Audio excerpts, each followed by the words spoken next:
Welcome to another daily live webcast called GenCast, a live show that happened Monday through Friday at 10 a.m. Pacific, 1 p.m. Eastern. If you're watching, it's episode 75. This is our last live webcast that is on the daily, and I'll talk about that in just a moment. But today's topic is all around your exit strategy, and we have Eric Bahn on. He is the founder of Beat the GMAT, which was recently acquired. He's going to talk to us a little bit about what that process looked like, so that when we get to that point, we know at least what it is that we're talking about, or have an idea or a picture of what that looks like. So again, my name's Jennifer Donogh. I'm your host for today's episode. This is the daily live webcast called GenCast. Today is the last episode.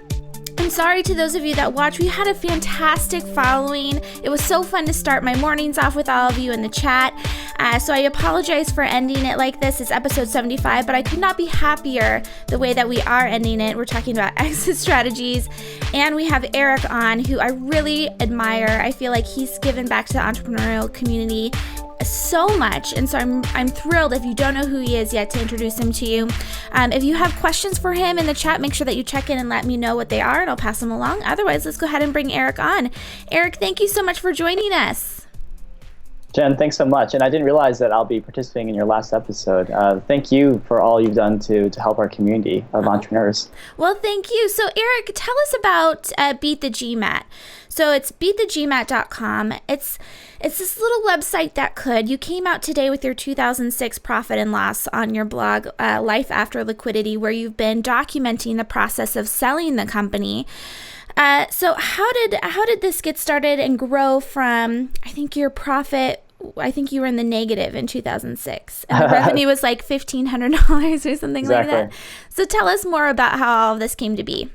Yeah, so I started Beat the GMAT back in 2005. So the site is a niche social network today for people applying to business schools. But back in 2005, when I started the site from my dorm room, it was just simply a blog on preparing for the GMAT test, because I was interested in applying to business school, but I was broke and couldn't afford any books, so I decided to document how I prepared for the test step by step using library books. And over the course of 9 years, so this is a project I've been involved with for 9 years, the site kind of grew from a blog into a discussion forum.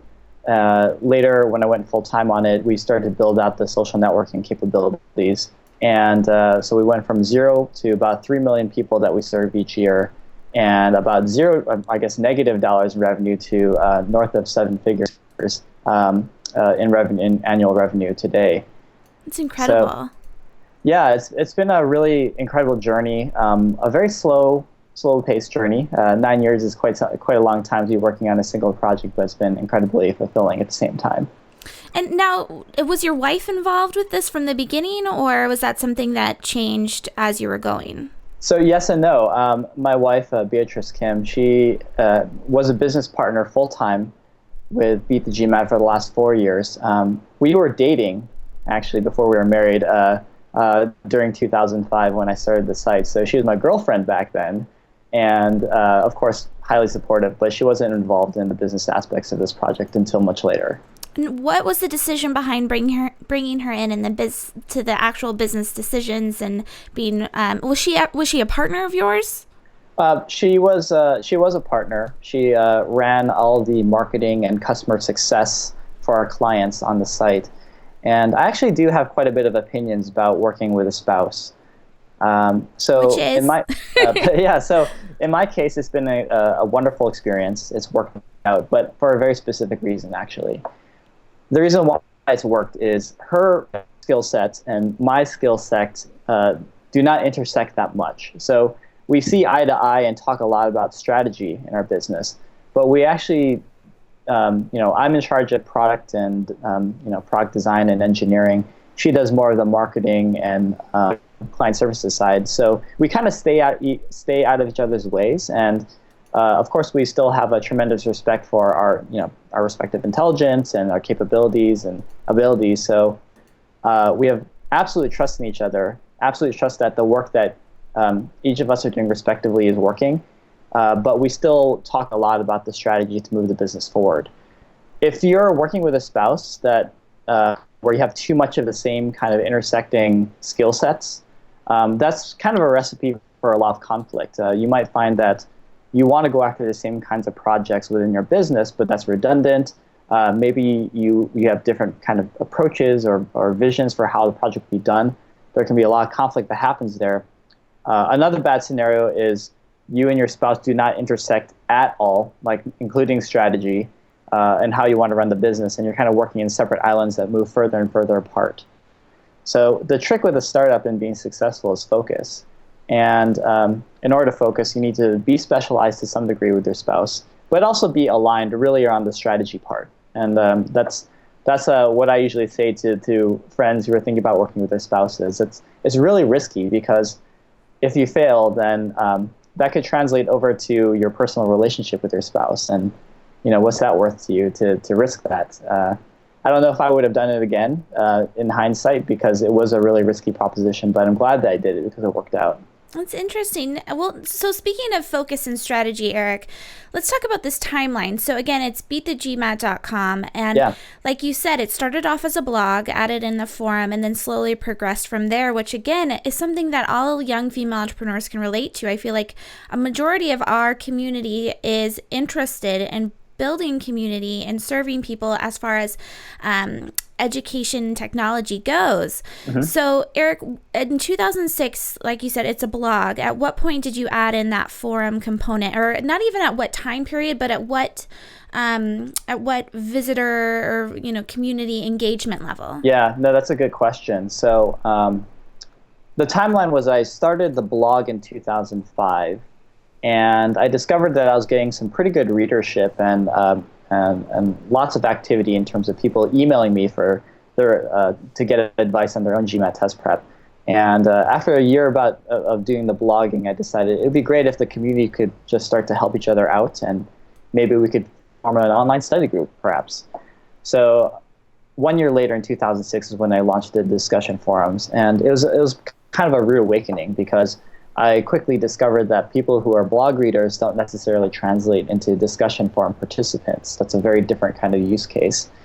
And it was a real grind for the following year from 2006 to 2007 to get to a very important concept, which is critical mass. That's the idea that once you reach critical mass, you have a community that's strong enough and vibrant enough where if you stop participating yourself, as the founder, went to sleep for a month and woke up, your site would continue to grow. It would be larger than when you last saw it without your participation. So that's when you have like a living organism. And it wasn't necessarily a traffic metric that I was looking at when we were trying to approach that critical mass. It was more the metric that I was kind of concerned about was, as I sort of pared down my own participation to focus on other aspects of the business, is the site traffic still continuing to grow? Is the discussion forum contribution still continuing to grow? If I had to cite like what number that was in terms of our site traffic, it was roughly 30,000 unique visitors a month at that point. So pretty small in against like I guess the billions of unique visitors that go to Facebook. But with a niche audience, you can do it with a much smaller number. So it was around 2007 when I hit that critical mass and could finally focus on other parts of the business. So now in 2012, you got into, okay, so I know a little bit more about the story. So tell us about how Hobson's came about, how you were introduced to them, because they are the company that eventually acquired you. So how did that relationship begin? Yeah, that's right. So Hobson's, they're the new parent company of Beat the GMAT since 2012. It's a wonderful education business based out of the Midwest. And the way that came about was, so at that point I've been running Beat the GMAT for roughly 7 years. And we had actually been approached in December of 2011, I believe, by another company that was not Hobson's with an unsolicited offer to buy us. And we weren't considering acquisitions very seriously up until that point. It was something in the back of our minds for a while, but it wasn't something that we were pursuing. And the offer was good enough for us to take it pretty seriously. After a little bit of discussion within my team, we decided, we are ready to go after an acquisition instead of continuing to work independently. So at that point, we decided to hire an investment banker, and that was actually a really good decision on our part, actually, because the investment banker had a lot of connections in education, was able to get multiple interest from multiple parties to look into Beat the GMAT. And one of the best situations that you can ever be in with an acquisition is being at the center of an auction, because that's the way that'll drive up the price the most. Versus trying to work with an individual company one-on-one. You have a little bit less leverage there. So now, what exactly, you said you hired this investment banker, and which I think, again, is a smart move on your part as far as making sure everything is prepared and that you're not going into it blind. So Eric, what made your company, because again, this is an informational site. You go on there and you're able to connect with other people that are potentially going to be taking the same test as you. Yeah. But it's very niche too, right? So what made Beat the GMAT be so valuable to another company? What little things did you do that others haven't done or hadn't done to make the site valuable? Yeah, so when I so the investment banker, by the way, did introduce us to Hobsons, and that's ultimately how we found Hobsons. And I did a postmortem with my parent not too long ago and asked them the same question, like, what was it that was so attractive about Beat the GMAT to you? And there's a couple of dimensions. The first was we did have some unique technology that we built out over time. We had a social media platform that was attractive, and some of that technology could be repurposed for other products that Hobsons could sell. But really the main thing, and this is the key takeaway, I think, for anyone who runs an informational community, is the traffic. We have probably over 90% of all MBA applicants going through Beat the GMAT today.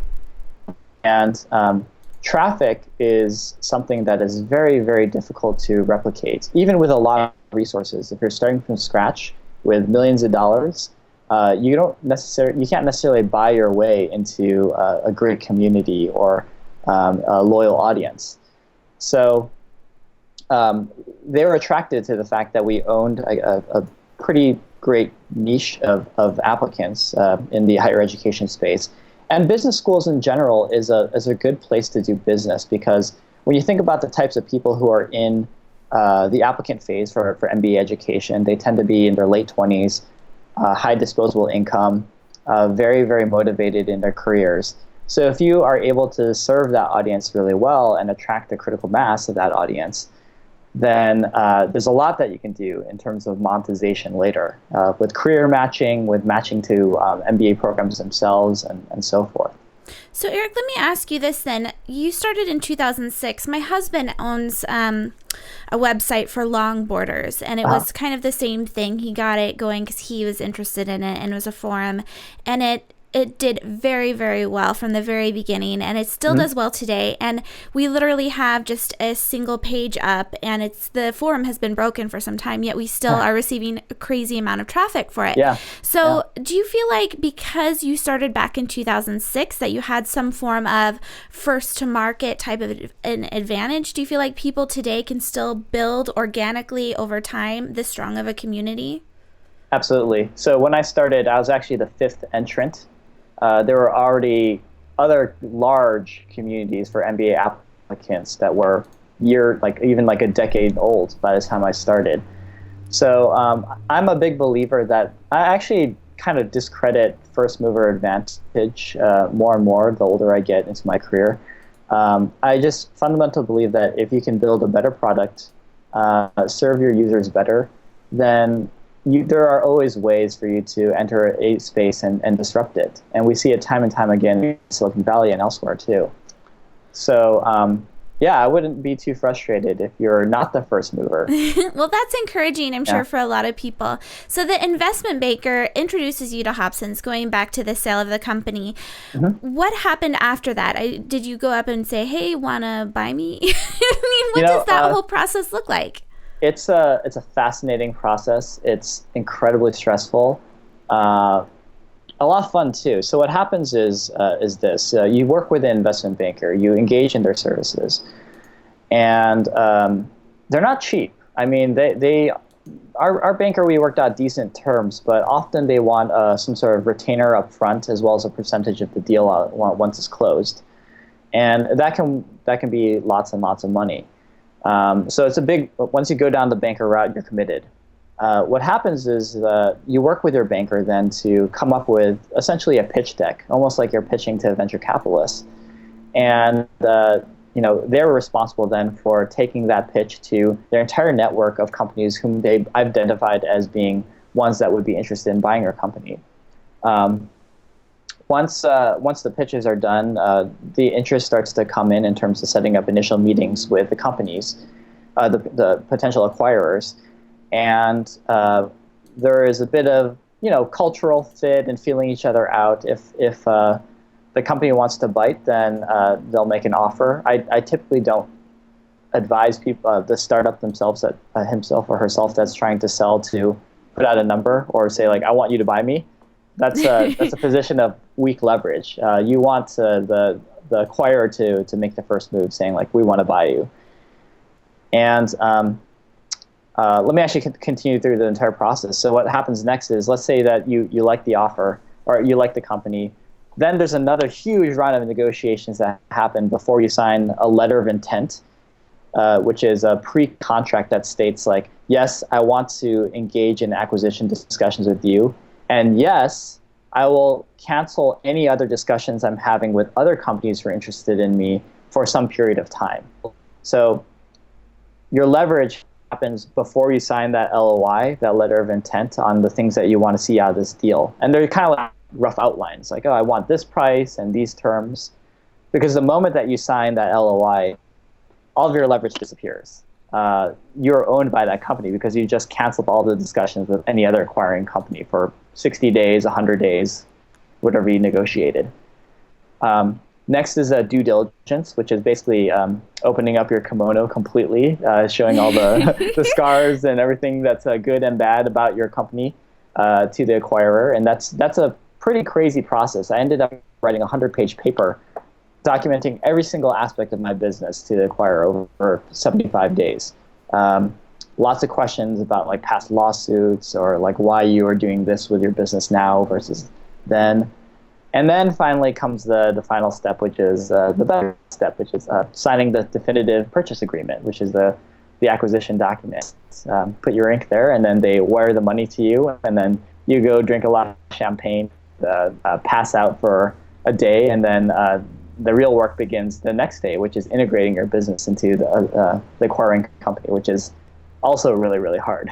Yeah, and how long did that take? Because this process started in 2012 for you, Sure. And you just recently shared a picture of yourself with like a cigar and whiskey or something like that, celebrating that you're now your own independent entity. So how? That's right. That's a pretty long time to make sure that you're working well with this other company. What did that process look like? Well, it's going to vary depending on your deal. So there are certain some have like what's called a lockup agreement, meaning they might hold a little bit of your money until you reach some sort of milestone a year or 2 years out, or even 4 years out if in some cases.